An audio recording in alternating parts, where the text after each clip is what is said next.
Yo, what's up? Hope everyone is doing amazing. And what would you do if you could create your own game within the universe of The Last of Us?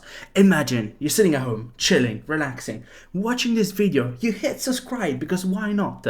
And all of a sudden you get a DM by Naughty Dog itself, asking and saying, yo, we're trying to create a new game for The Last of Us.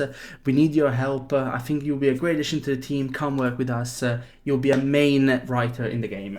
What would you do? Well, I thought about it, and I have in mind two cool games that I think will be a great addition to the Naughty Dog universe, and I'm going to share them with you today. The way we're going to share them is we're going to divide them into sections. So we're going to talk about the enemies, we're going to talk about the minor and main characters in the game, the location and the map of the game, the story of the game, and the aim of the overall game. I have two games in mind mostly, and I'm not sure whether I'm going to put them both in this one video or I'm going to do two different parts. But let's start with the first one. Let's go. So first, let's start with the enemies. In this particular game, I will have very standard enemies. I will have the WF soldiers, the Seraphites, and zombies, and particularly the stalkers, the runners, and the clickers. In terms of characters, the main ones will be only Tommy and Joel. Whereas the minor characters within the game, which means essentially we're not going to play them, however they are going to be an important part of the game, like because we're going to see them, we're going to like interact with them, and those are going to be Ellie, Jesse, Dina, Abby, Nick, Leah, Maria, and Manny. Those will be all the characters pretty much. I might have missed one or two of the minor ones, but that will be all the characters in the game. So, the game will be about Tommy's journey in Seattle. We played as Ellie in Seattle, we play as Abby in Seattle, but where was Tommy? What did he do? Which locations did he visit? Who did he kill to get where he went? We know his presence was felt, we know he was there, there was communication from the WF, there was sign from Ellie that Tommy was there. So in this game, I really want to play as him and showcase what he did, his journey in Seattle. To see what Tommy's journey was, we had to connect the dots. We had to know where he was 100%. Like we knew where he was, so we know two locations where Tommy was 100% located. The first one is the hotel in Day 1 Seattle. We know Tommy was there, we saw the interrogation of Nick, and we saw his handiwork, with people dead, the zombies and everything. So we know Tommy was at the hotel 100%. The second location we know he was 100% is the marina. We saw that with Abby when we were playing, as he was sniping us, he kills Manny. So we know he was in those two locations 100%. But where was he next? Where was he throughout those Day 1 and Day 3? And this will be the tricky part in creating this game. And this is where I spent a lot of time trying to find the perfect route. So, to recreate Tommy's journey, we needed a map, and this was going to be the trickiest part of the challenge, as it was really hard to pinpoint locations. So I started with Ellie's tourist map that we find at the beginning of the game, and we know Tommy was at the hotel and at the marina. But where did he go? What was the rest of the journey? So let's pull up some of the facts, okay? So we know for a fact that in Day 1, Tommy was at the hotel. We don't hear or see of Tommy anymore, and I don't think Tommy was in Hillcrest. But we find Tommy again in Day 3 at the marina. So using the map and the game info that we had, we can easily rule out some of the possibilities. So we know he could not have been on the east side. I am 100% sure that on Hillcrest the trespasser was Jesse. Tommy never went to Hillcrest, never was really in the east side of the area. So it could either gonna be north, west, of south. Those were the only possible location he could have been through. And originally I thought he went west. So I was creating a whole story around the Space Needle, about the Japanese garden, and then how he went down to the marina. But because of the bombing in Seattle, the map doesn't really show the deformity of the map of the area. It doesn't show the aftermath of the bombing, and because of that, I didn't realize that the whole west area is the Scar Island. Most of the northwest actually area is the Scar Island, which only leave us then with south and north as an option for Tommy's whereabouts in this area. Therefore, because of this, the only info we had was Tommy came from the east, reached the hotel, then the marina. But what happens in between, we don't know. And because of the lack of clarity of the tourist map, things got tricky to plan, and it was really hard to pinpoint Tommy's location. So at this point, I was like, fuck that. How the hell am I going to pinpoint Tommy's location? Ellie's map is no good because it's a very old map. It doesn't showcase the extent of the bombing that has happened in Seattle. But then I remember there was a bit of luck in my life. And I remember there is a second map. The map that Dina creates in the theater using the radio. And I've used Ellie's map together with Dina's map to recreate Ellie's journey adapted on that map. And then I was able to, kind of have a clear idea of the point of interest of Seattle adapted with the bombing. And after crossing out the north, northwest, and east side, we can only deduce that Tommy was in the southwest area most of the time during The Last of Us Part 2. Therefore, my theory of Tommy's journey in The Last of Us Part 2 is the following, based on my assumptions. Tommy came through the east gates, just like Ellie. However, at the time, all the gates were functional or open. Once in downtown, he meets with some WF soldiers that escort him to the hotel, and we will explain after everything happens in the plot. Once he reaches their hotel, he goes to the TV station. And once the TV station, he doesn't go like Ellie did in the tunnels or north side or east side. He heads south. And after some, geographical research of what, any attractions Seattle has, I found out there's a massive market in Seattle called the Pile Market. It's like a fish market. And it's 9 acres long and it's extremely long and extends from the city all the way to kind of like the aquarium area. So Tommy uses that to cut through the city to get to the marina. He uses that, and he eventually reaches the marina. So that's the new location we're gonna explore in this game. And this is kind of the journey. So in day 1, he reaches Seattle and the hotel and TV station. Day 2 will be all focused about how he went for the south. He cut through the southwest area of Seattle, and then day 3 is the marina. This is a very tough, picture to draw, just because there's no real big map that Naughty Dog released them. This is just a guess of what I think the journey will look like and what the map looks like. Therefore, it's all my idea. This is like how we feel the journey of Tommy.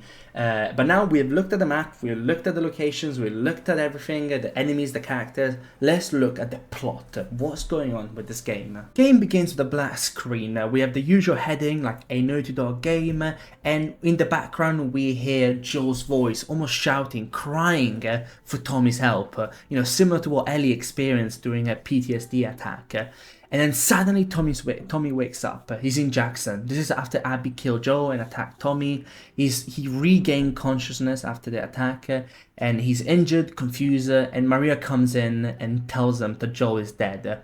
Here we see Tommy's first reaction to the news, because when Joel dies, he was unconscious, and when he speaks to Ellie later on, it's been a couple of hours, he must have calmed down a bit. So here we will see the raw reaction, the first reaction to the news that Joel died.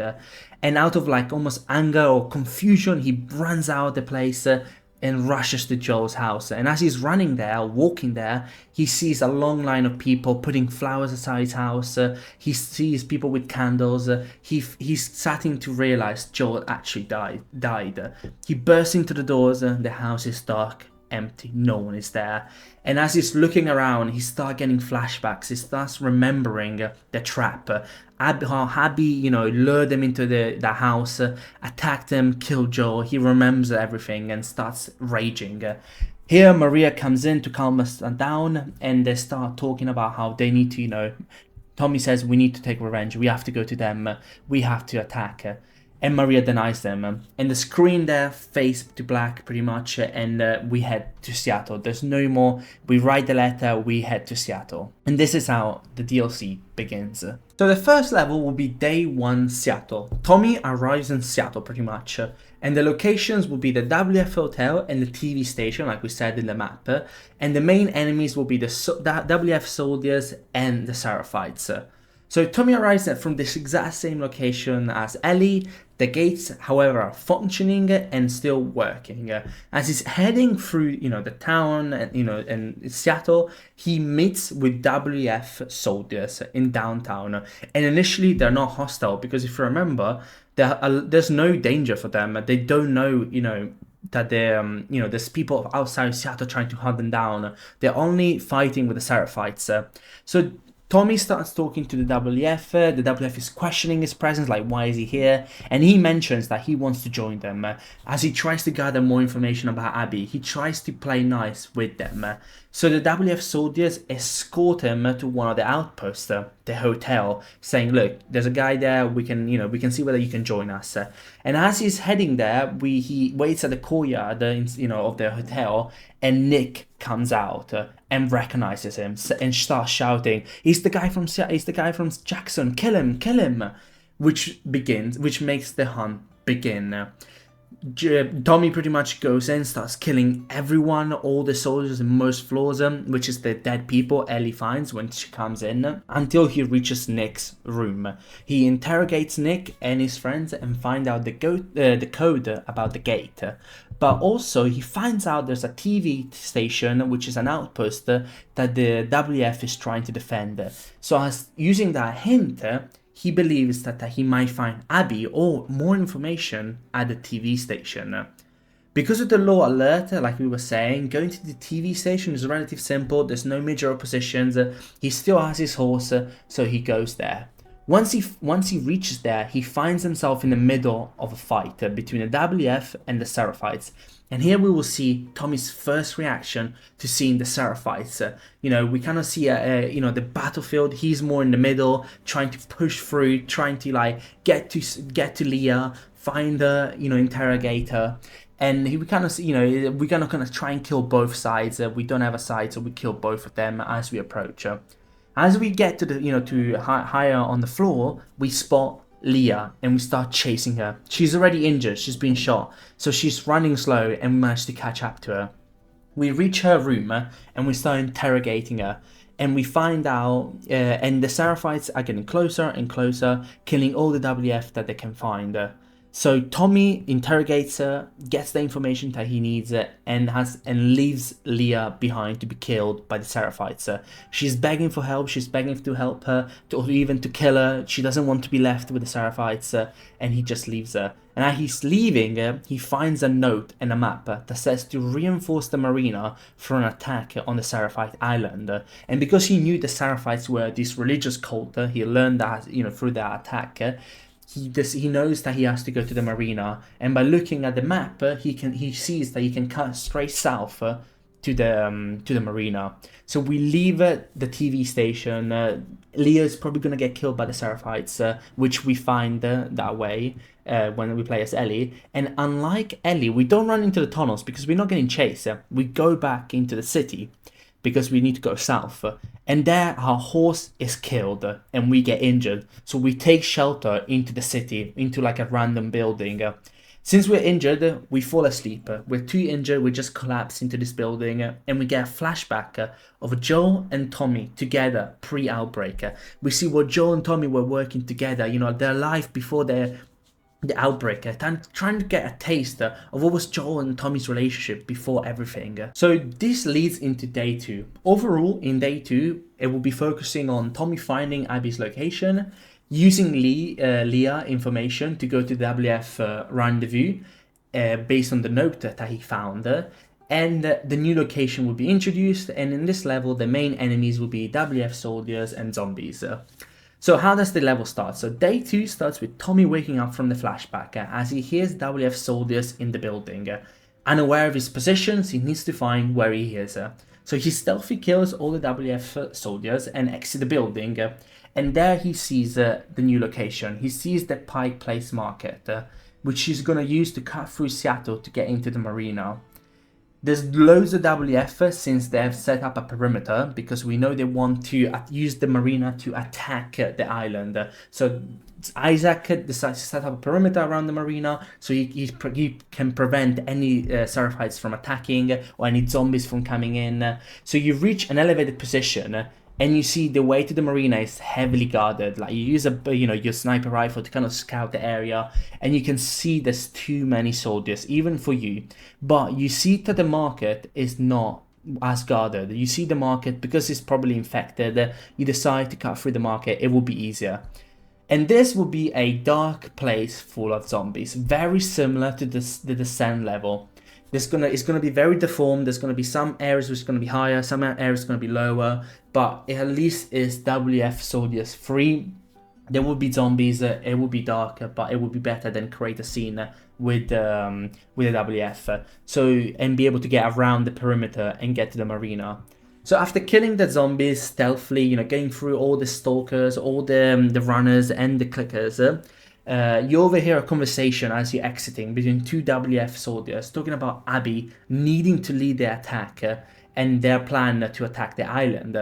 So there so now Abby is going to be at the marina. You're on your lead is getting hotter, so you're heading the right direction. As you're heading towards the marina, the screen goes black again, and we see a young Tommy arguing with Joel before he joins the Fireflies. If you remember, that was the last conversation Joel and Tommy had, during the outbreak, and this will be looking at that argument. Why did they argue? Then we fast forward and we are playing again as Tommy hunting with Joel after the events of The Last of Us Part 1. They start talking about the outbreak days, what they had to do to survive. And Joel says he's glad he's found them again. And, he's been a tough, he talks about all the things that happened during the first, the events of The Last of Us Part 1. He talks about Jess. He talks about basically, all the, the bad things that has happened. But, coming back to Jackson made him feel like he's at home now. And the flashbacks basically pretty much ends with Tom and Joel saying that they will do all the actions that led them to today all over again. They will do everything all over again. They are proud, they're happy with the way things have turned out. And that ends day 2. We went through the south, we went through the marketplace, we killed WF and zombies, and now we've reached the marina. And now we reached day 3. Day 3 will be very short. We'll only be focused about the marina, where Tommy kills Money, is reunited with Jesse and Ellie. The only enemies are going to be WF soldiers, so nothing too big. So day 3 begins with Tommy emerging from the market after the flashback, and he finds a small group of WF soldiers who are preparing for the attack. After eliminating the first wave, you use the sniper rifle to scout the area, and you spot the second wave of soldiers that are led by Manny. As you kill all of his squads, Abby comes in, and with your sniper rifle you see her, you realize it's her, it's time to end this. You chase them down with a bunch of quick time events, and I know The Last of Us does never use the quick time events. Naughty Dog in general doesn't use quick time events, but it's the best way to to kind of like implement a cutscene with action. So we use quick time events to kind of like chase down both of them, and eventually we kill Manny. We have a showdown, a very brief showdown with Abby, as we've seen in the cutscene, and then eventually we are pushed into the water. Once you're in the water, you get found by two WF soldiers who are pointing the gun at you. They're asking for backup and are ready to execute you. As they're about to pull the trigger, Jesse comes in and kills one of them. And Tommy gets up, grabs the other one, and starts interrogating them. He basically eventually, spits the truth, saying that, start telling about everything, where Abby could be, about the aquarium, about Abby and Owen being AWOL, and Jesse says that is true. Jesse validates his point, saying Ellie went to the aquarium to kill Abby as well. So they know where to go next. They know they have to go to the aquarium. Tommy kills the guard and they head to the aquarium. As they're heading to the aquarium, we have a bit of a bonding moment between, Jesse and Tommy, where Jesse kind of like bring them up to speed on everything they've done, or, everything they've found out, all the people they've killed. And we kind of see like that a moment between Jesse and Tommy that we never really seen in the game. And then as soon as we reach the aquarium, boom, cutscene. We get a really quick recap of the whole Abby, we find Ellie versus Abby showdown. And then the screen fades to black at the end. As the screen goes to black, the screams of Joel are still there, just like the start of the game. The screams are back. You hear Joel screaming for Tommy's name. You hear him in pain. You're now back in Jackson, and you play the aftermath of The Last of Us Part 2, where you try to speak to Maria, you reunite with her, but she doesn't want to speak to you. You try, people are sympathizing with you. You see, you're walking around the streets and people are sympathizing with you. and you know, you feel like you've been defeated. You don't feel like you did justice to Joel. You try to go to Joel's home more than once, let's say, and every time you just stop the door, you can't go in. And eventually, at the end of the level, or the end of day 3, or in the epilogue, you go in. You look around. You still feel the rage. You still feel like you've let him down. And as you head downstairs, the camera just points at Tommy's face and says, "You're back," and the screen goes to black, and the game ends. So, what does this DLC even mean? Like, you know, what the fuck did we play through? And I want to explain the meaning of the ending now. Like, this section will be mostly focusing on, you know, what does the ending mean? Basically, Tommy is still very angry and filled with revenge. While Ellie and Abby both had, you know, their revelations, they both had dropped revenge and accept forgiveness, Tommy did not have the same fate. Tommy returned to Jackson the same, unchanged. The screams he hears at the beginning of the game are the same screams at the end of the game, which shows he still has remorse, he's still haunted, he still has no relief. He feels like Joel's death is on him. He let Joel down by not avenging him. And Tommy is returning to his old self because of the Joel's loss. You know, he's been consumed by the death of Joel by returning to the cruel and bitter man he was before Jackson. If you remember, Joel and both Tommy and even Ellie said how they were not, you know, they were evil. They were not good people. You know, they did a lot of bad things to survive. And Tommy's returning to that. Tommy's, you know, he's lost everything. Maria, you know, he's lost Maria. He's lost his brother. So, like, you know, he's lost his eye. We see him, he's very badly injured. So, like, we see that Tommy is returning to his old bitter self, and there's no peace of mind for him. And as he heads back to Joel's house, he finds Ellie. And that's more of a take on my side, you know, that's more of like my tease for The Last of Us Part 3. Ellie comes back to Jackson, and that would be a really cool way to announce it, because I do think Tommy still has a lot of offer in The Last of Us Part 3. You know, Tommy's back to his old self, he still wants revenge, and I do wonder how is he going to take that he let Abby escape a second time. So I do wonder what, you know, his take will be, but the point of the DLC is to show, you know, in The Last of Us Part 2, we kind of see the effect of someone's loss for Abby, her father, and for Ellie, Joel. What does that does to a person? And with this DLC, we saw the reaction of Joel's death from Ellie's perspective. We saw a father's death from Abby's perspective.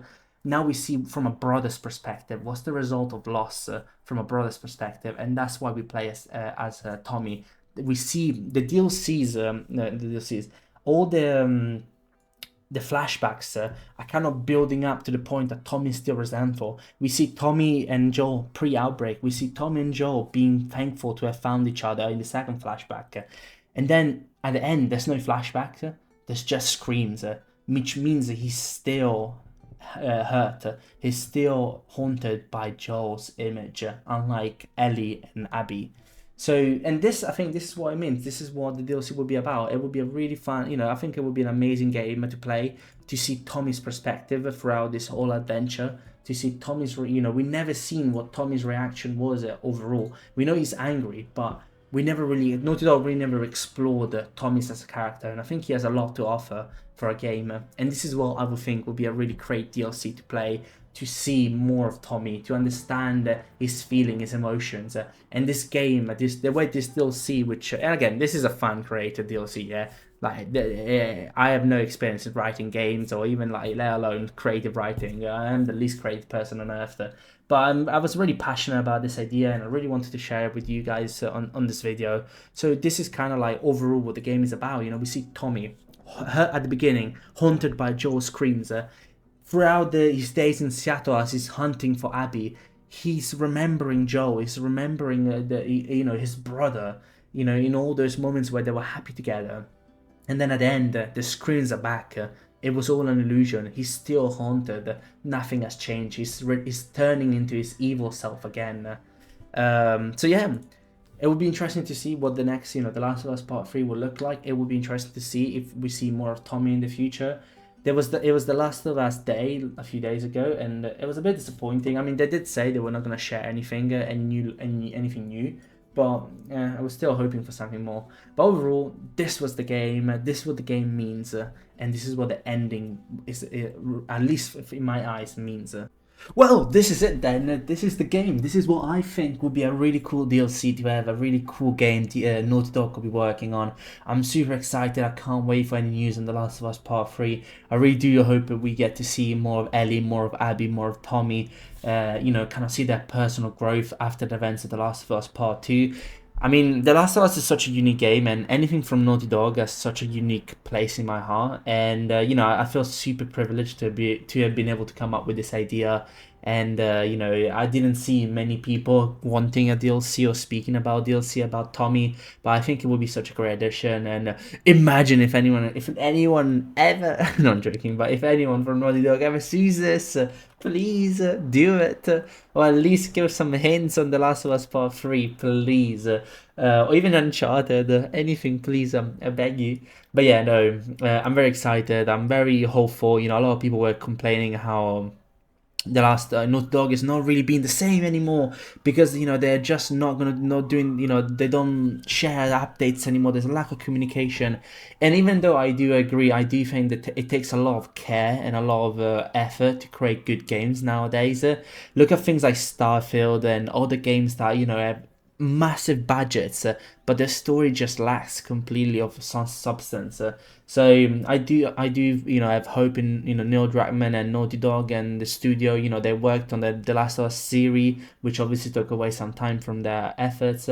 But we do know there's a secret San Diego studio, who are working on a new the Naughty Dog game. So I do think we will see something really close. But today, this is it. I hope you enjoyed this episode. I hope you had fun. In the next episode, we will talk about the second game I have in mind. It will take a bit of time to plan it and create it. But yeah, no, thank you so much. I really appreciate it. If you enjoy, make sure to leave comments, any theories, any additions that you will make to the story. If you guys want to add anything, just let me know, and we can have an updated version of it. Like I said, I put so much effort. It took me so many days to create this. It's crazy. But yeah, thank you so much for staying. Thank you so much for watching. I hope you have an amazing day, and I'll see you guys to the next episode. Like and subscribe, comment, and let me know what you think. Love you all. Bye.